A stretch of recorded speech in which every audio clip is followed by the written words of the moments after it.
हमारे साथ 83 तलबा तालिबात पढ़ते हैं।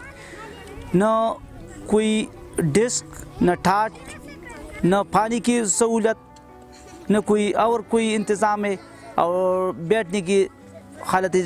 यहाँ पे 2 क्लासरूम है, इसमें तलबा को बमुश्किल हम बैठा सकते हैं।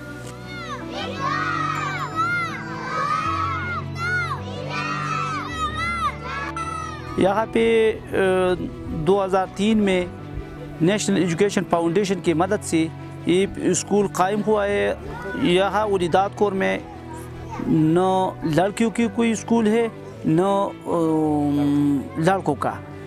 तकरीबन 2 किलोमीटर के आसपास कोई स्कूल वगैरह तो नहीं है, न तालिबात की और न तलबा की। यहाँ पे IMO भी आती है, इंडिपेंडेंट मॉनिटरिंग यूनिट। अब IME है, एजुकेशन मॉनिटरिंग यूनिट है, यहाँ पे आती है और इम्तहानात भी गवर्नमेंट के मुताबिक, गवर्नमेंट सिलेबस के मुताबिक लेती है। के ऊपर छत नहीं है, हम सिर्फ दरख्त के नीचे बैठा सकते हैं। सबसे ज़्यादा मुश्किलात हमें बारिश में होता है और गर्मियों में भी होता है। गर्मियों में बरामदा वगैरह तो नहीं है और बारिश में भी एक कमरे में सब बच्चे और बच्चियाँ नहीं आ सकते हैं।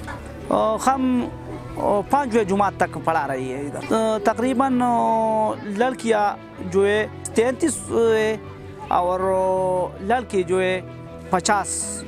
हमें तो बहुत चीज़ों की यहाँ पे भुगतान है। सबसे हम पहले मुतालिबा करते हैं कि बच्चों के लिए कमरों का और वॉशरूम का इंतज़ाम किया जाए। इसके लिए बैग और ठाट, किताबों के बर वक्त किताबों की दस्तयाबी का इंतज़ाम किया जाए।